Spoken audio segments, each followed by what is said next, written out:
It is New Year's Eve in Havana, and the city is alive with festivities.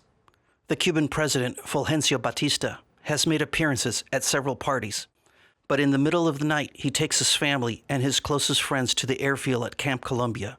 They board a waiting passenger plane, with his top government officials boarding a second plane. And together they take off at 3 a.m. on January 1st, 1959. Their destination? The Dominican Republic. Fulgencio Batista has fled Cuba and abandoned the Cuban people, taking with him $300 million. A new era in Cuba is about to be ushered in.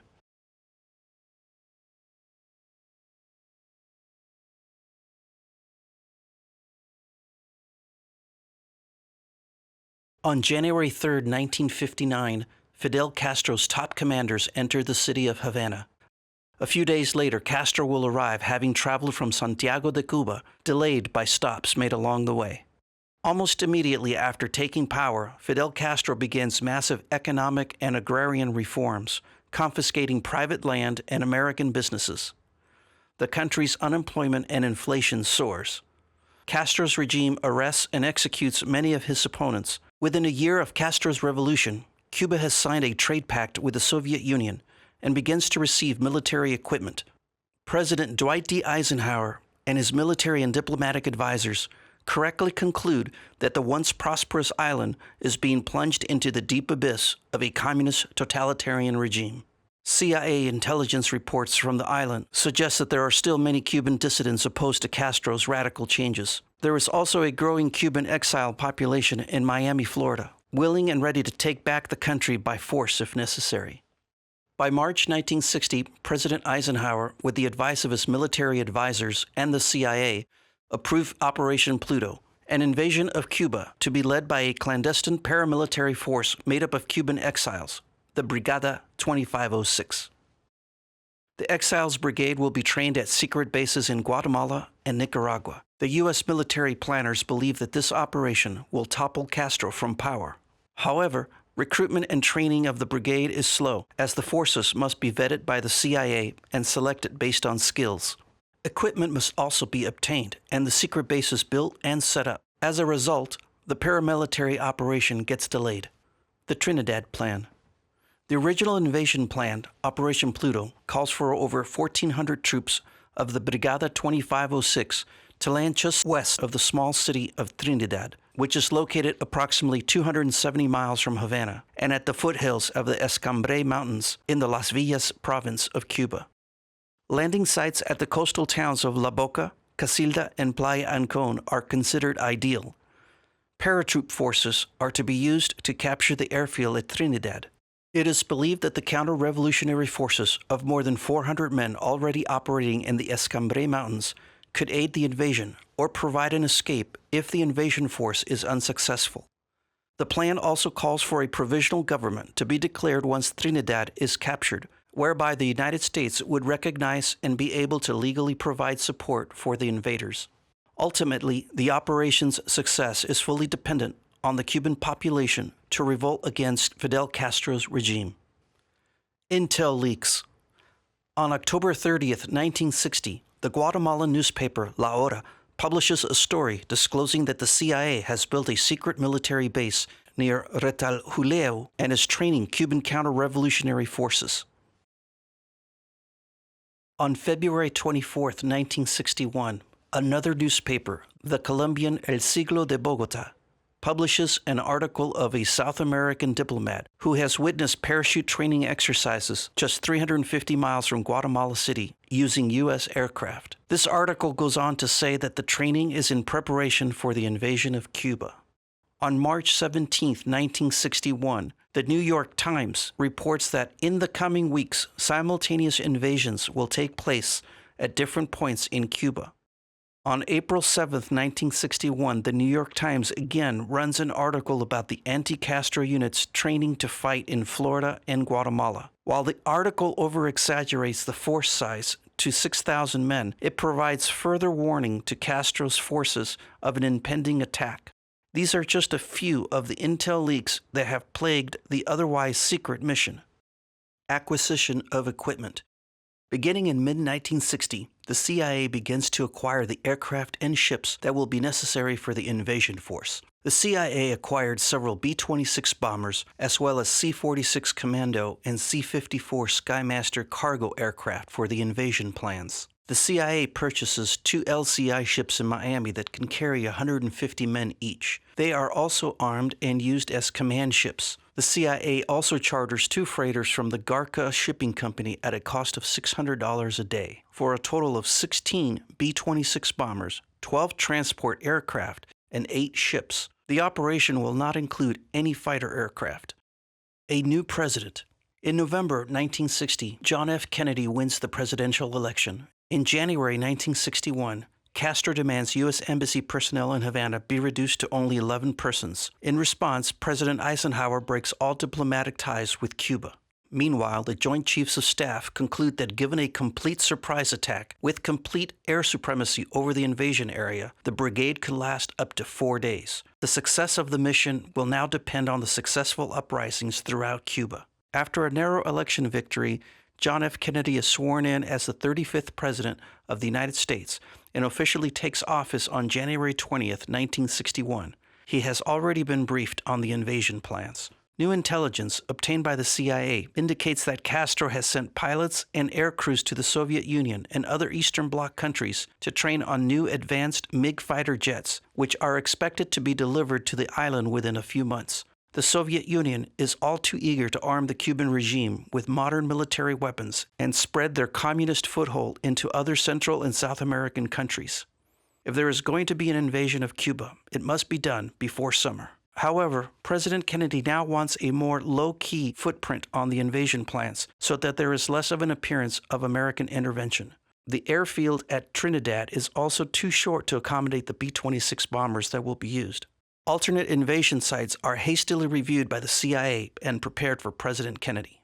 On February 3, 1961, the JCS updated evaluation of the invasion plans state that, lacking a popular uprising or substantial follow-on forces, the Cuban army could eventually reduce the beachhead. Ironically, the JCS also concludes that the operation as presently envisioned would not necessarily require overt U.S. intervention.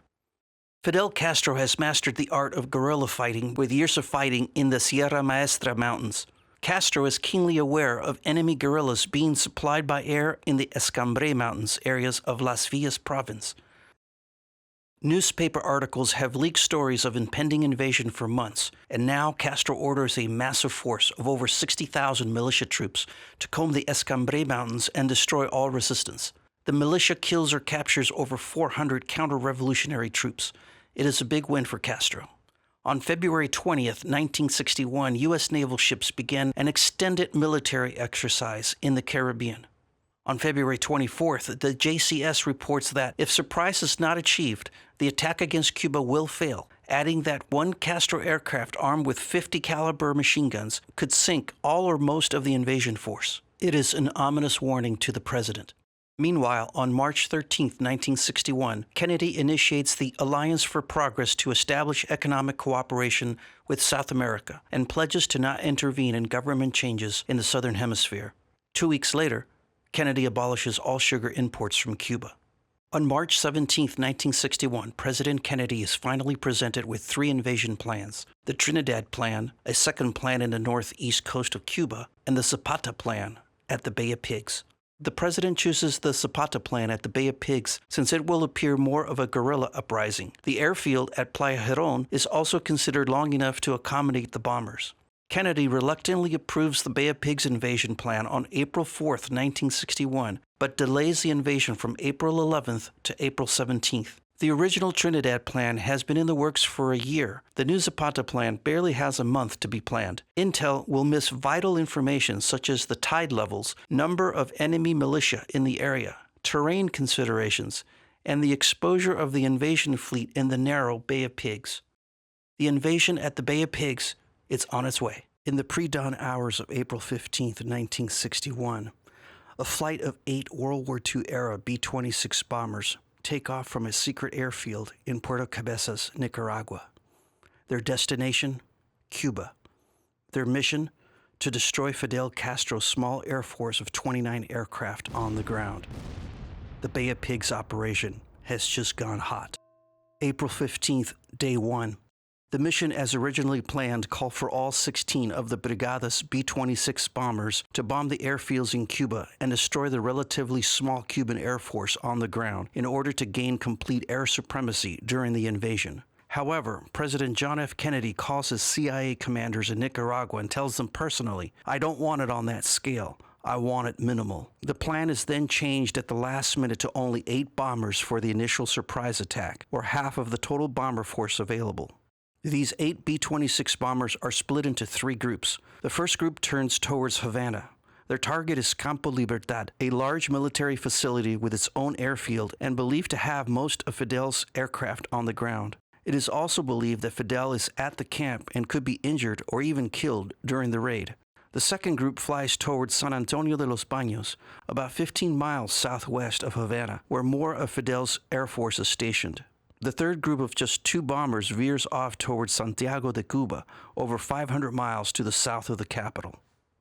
Once over Cuban airspace, the bomber groups fly at treetop level to prevent being detected. They reach their targets and make multiple runs, attacking with bombs, rockets, and machine guns. They destroy several aircraft on the ground and damage some buildings and other facilities. At least 1 aircraft destroyed on the ground is a civilian DC-3 type aircraft. But Fidel Castro has had time to prepare, thanks to the New York Times and other South American newspapers leaking the story of imminent attacks, and has dispersed his aircraft in the last few days. He orders his field commanders and militia to be alert. Later that day, an American U-2 reconnaissance aircraft confirms that the bombers have only destroyed a few planes of Castro's Air Force. Instead of hitting the targets again, all follow-up bombing missions are halted on direct orders from President Kennedy. The president will also renege on any U.S. aircraft providing an umbrella of air cover over the landing beaches. April 16th, Day 2.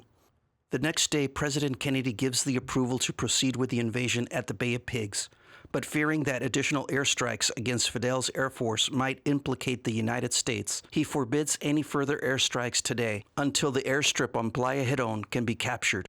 The bombers are effectively grounded in Nicaragua on direct orders from Washington, D.C. The air crews of the Brigada 2506 are furious but unable to conduct any missions on this day. Additionally, a planned diversionary attack to the east of Guantanamo is also aborted due to poor reconnaissance. The night scouts that land at Playa Giron begin to secure the area and prepare to help guide the landing craft that will come in a few hours. The Brigada's paratroopers are also dropped a few hours later in the middle of the night. However, the paratroopers land in the soft mud of the Zapata swamps, and many are injured or unable to organize that day. April 17th, Day 3. The invasion fleet arrives at Playa Giron and Playa Larga overnight and begin landing preparations at 0100 hours. A few hours later, just before dawn on April 17th, aboard the LCI Blagar, CIA agent Grayston Lynch receives an encrypted message from Washington. Castro still has operational aircraft. Expect to be hit at dawn. Unload all troops and supplies and take ships to sea as soon as possible. It is a bad omen. Kennedy has again approved the Brigada's bombers to provide air cover, but only over the beaches, and insists that no further bombing attacks into Cuba are to take place until the beachheads are secured and the airfield at Playa Giron is captured.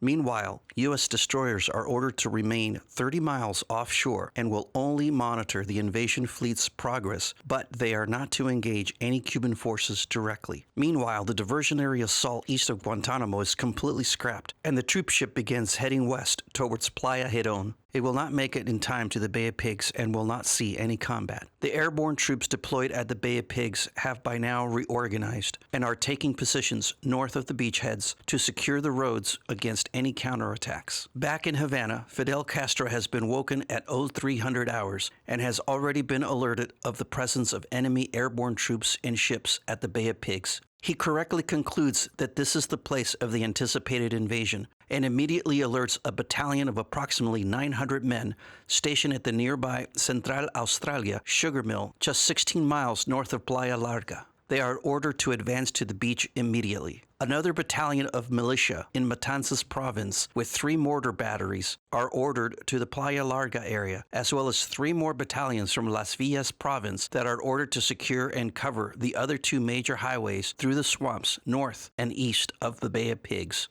Castro then gives the order to his Air Force pilots to attack the ships just offshore at Playa Larga and Playa Giron. The Cuban attack fighters are to take off at dawn. Meanwhile, at the landing beaches, the Brigada 2506 troops make their way ashore at Blue Beach at Playa Giron, but immediately come under fire from the local militia. Soon after, at dawn, Castro's small air force arrives and immediately begins attacking the invasion ships. The Houston comes under heavy machine gun fire from Castro's Sea Furies and T-33 aircraft. Shortly after, the ship goes aground trying to evade the strafing aircraft, stranding 180 men on board. Another ship, the LCI Barbara J, is also hit, and 2 of its engines are disabled. The loss of the LCI will reduce the Brigada's ability to land more troops, and the brigade is forced to resort to using small craft to get ashore. A few hours later, the exile force at Playa Giron finally clears the beaches and the small town of all enemy militia units. Troops of the Brigada 2506's 2nd Battalion will begin to push north along the narrow road by the bay to link up with Playa Larga's beachhead, while paratroopers of the 1st Battalion will push northeast about 10 miles to the town of San Blas and establish outposts to guard against any other counterattacks. The 3rd Battalion will also reach San Blas and reinforce the paratroopers with supplies and some heavy weapons. The men of the Brigada 2506 are fighting fiercely and have made some progress. However, the 2nd Battalion's advance north towards Playa Larga along the bay's narrow road is stopped just 4 miles north of Playa Giron by Castro's militia forces. By mid-morning, Castro's Air Force has also sunk another ship, the freighter Rio Escondido, which carries most of the food, ammunition, and supplies for the invasion force. Only one of Castro's aircraft has been shot down. The loss of the supply freighter is another big blow against the Brigada 2506 and will have an impact on the troops' morale and the battle. By the afternoon, Cuban Army units from Matanzas Cadet Battalion and the 225th Militia Battalion are also in place and begin a strong counterattack against the Brigada defenders at the small town of Palpite. Meanwhile, 5 miles northeast of the Playa Giron beachhead, the 1st and 3rd Battalions are attacked by Castro's superior forces at San Blas and are pushed back towards the beachhead. Back at Red Beach, Fidel Castro employs his few tanks and heavy artillery along with coordinated air attacks and inflicts several hundred casualties against the invaders. Aircraft from both sides are shot down throughout the day, with the exiles losing 4 B-26 bombers, while Castro's Air Force loses 2 Sea Furies, but the invaders are now cut off at Red Beach without any supply ships or any way to evacuate. By late afternoon of April 17th, 2 more freighters, the Caribe and the Atlántico, are damaged and forced to withdraw from the Bay of Pigs. They make their way out to sea within the safe area protected by U.S. warships and aircraft. The civilian uprising against Fidel Castro's regime, which the invasion plan has depended on, has been minimal to non-existent. Castro's security forces and militia throughout the island arrest hundreds of suspected supporters. Many are executed without trial. April 18th, Day 4.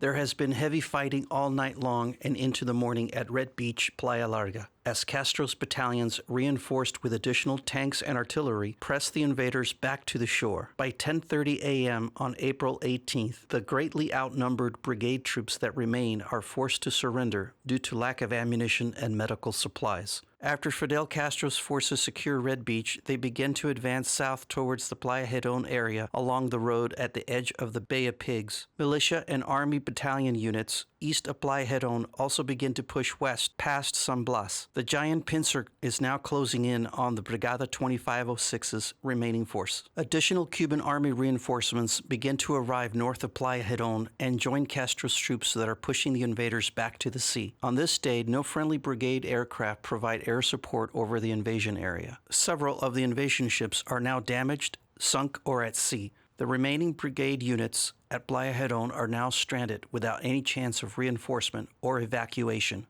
They are also critically low on supplies and ammunition. April 19th, Day 5. On April 19th, a single brigade C-46 transport plane finally lands on the airstrip at Playa Giron. It delivers the first supplies that they have had in several days. The single cargo plane then flies off with some of the more severely wounded men. Heading towards Playa Giron are 2 additional B-26 bombers. They are intercepted by Cuban fighter planes and shot down over the water. Another 2 bombers are able to escape back to their base in Nicaragua. A 5th B-26 bomber, piloted by at least 2 Americans, attacked Castro's field headquarters at the Australia Central sugar mill with bombs, rockets, and machine gun fire, hoping to kill Castro. But heavy anti-aircraft fire forces the bomber to crash land. The airmen are killed defending themselves. Lacking air cover and supplies, the remaining brigade soldiers at Playa Giron are forced to surrender. All resistance ceases by April 20th, when the remaining brigade forces are rounded up as prisoners of war. A few soldiers manage to escape into the Zapata swamps. The Bay of Pigs invasion is now over. It has been a huge military blunder. Please join and subscribe to the channel, as that helps the algorithm. More great videos like this are in the works. Thank you for watching.